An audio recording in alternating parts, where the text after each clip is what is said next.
Now over in Greece, the Greek people recently rioted. Now I'm certainly not for riots. Absolutely not for riots. And it's really, really bad that 3 innocent people got killed in a bank in Greece when the people rioted against that bank.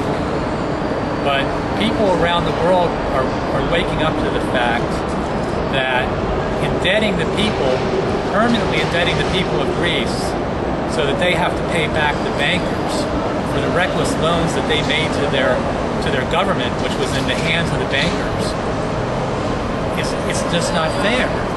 They understand it. And it's not fair for us to have to continue to pay, to have this institution support Citicorp, JP Morgan, Bank of America, AIG, by printing money and having that money dilute the money of all the people who work. Now, on an everyday basis, one of the things that this bank does that people really have trouble understanding is they fix interest rates. So they keep interest rates very, very low, and they give preferential treatment to the banks, so the banks can borrow at really low interest. So if the banks can borrow at really low interest from this institution, because they're just creating the money out of thin air, then the banks don't have to pay you interest. And that's how they fix interest rates. So they manipulate interest rates. So if you wanted to save for your old age, and you wanted to save to take care of somebody who is sick, you can't do it.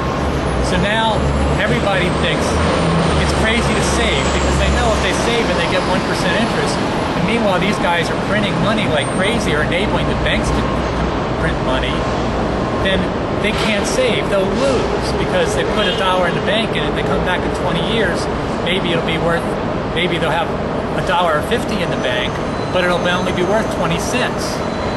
So people can't save for their old age. And that's really, really cruel. And they can't save for a rainy day. So if they want to try to be independent and not be dependent on other people and the government for their security, then they feel like, well, then we have to invest in stocks. We have to play the casino on Wall Street. And the guys who owned this bank used to be the Democratic Party in 1932, or excuse me, 35 or 36, understood that giving the banks that own this institution the right to also play the stock market with the money, with the backstop of this institution, guarantees that the stock market is a losing, rigged game. And so the Roosevelt administration, seeing that that was a major cause, one of the major causes of the Great Depression was the bankers were loaning money out into the stock market, and that's what blew up the stock market in the 20s. They decided to separate the commercial banks that these guys backstop. They decided to separate the commercial banks from the investment banks that were allowed to play on Wall Street. And that was the Glass-Steagall Act. Now, my opponent, whose husband was an investment banker, although I'm sure of a man of great integrity, as is my opponent. But when you're in charge of making policy for a large institution, of which you've been a great beneficiary of, it would be the moral thing to recuse yourself from any major decisions about that institution. That's just a side issue. But the point is that she did vote to eliminate the Glass-Steagall Act, which was of great personal benefit, and I'm sure a benefit to many people who she knew, and to many people who contributed to my opponent's campaign. Because what happened is then, for example, JP Morgan, the closest banking institution to this institution, when this institution is called on Capitol Hill to testify, their people often say, right off the top of their head, you know, what bank did you work with doing this transaction or that transaction? And almost always they'll say JP Morgan Chase. The JP Morgan Chase was the private bank that wrote the law that this bank exists under. They wrote the law to help monopolize the banking system using a federal charter. So when JP Morgan and all the other banks lobbied to end the Glass-Steagall Act and convince Congress, much to their Congress's own benefit, and my opponent's own personal benefit and political benefit, the separation between commercial banks and investment banks was broken. And at that point, an institution like JP Morgan could go into any stock, into any market, and take a position, and if it lost, it could take a bigger position and take a bigger position, and it could always take an infinitely large position because it had this institution behind it. And it knew that no matter what, eventually it was going to win on that bet. And that is why the bankers, all are billionaires, so the New York bankers, and we're struggling. And meanwhile, they've made the biggest mistake in the world, which was to blow up this housing crisis and to lend to corrupt governments all over the world that have now indebted their people up to their ears, and they're getting bailed out. And not only that, but after they got bailed out, they're making more money than ever, and now they know that they're always going to get bailed out, so they're going to be even more reckless than ever. So when you vote for my opponent, even if she's well-meaning, she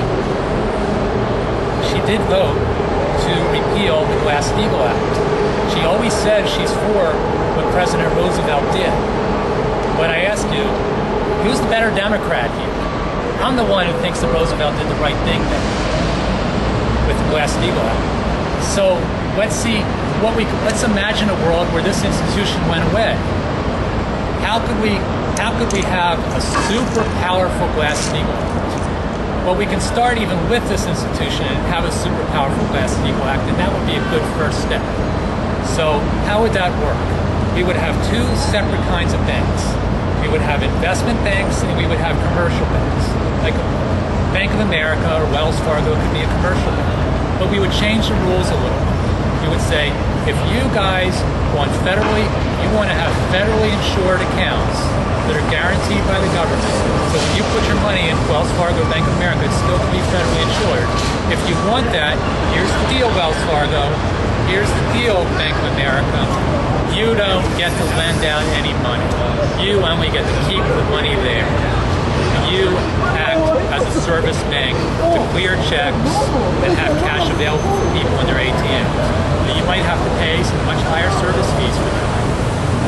But that could be the place you put your money. You might even have to pay them money to store your money, a little bit of money.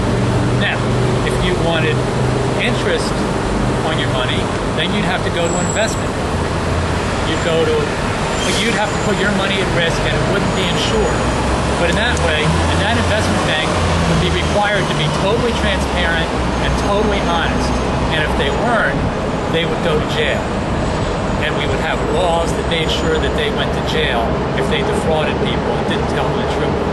So you would put your money, or you can invest your money on the internet. There are lots of really cool companies that make loans to people in Africa and stuff, where you get to talk to the people you're loaning money to, and you can loan them money. There are all different ways that people can loan money and make interest to save for their old age, and they can be accountable for their own money and its safety by knowing where they're lending it. Or they can give it to a trusted institution that has proven themselves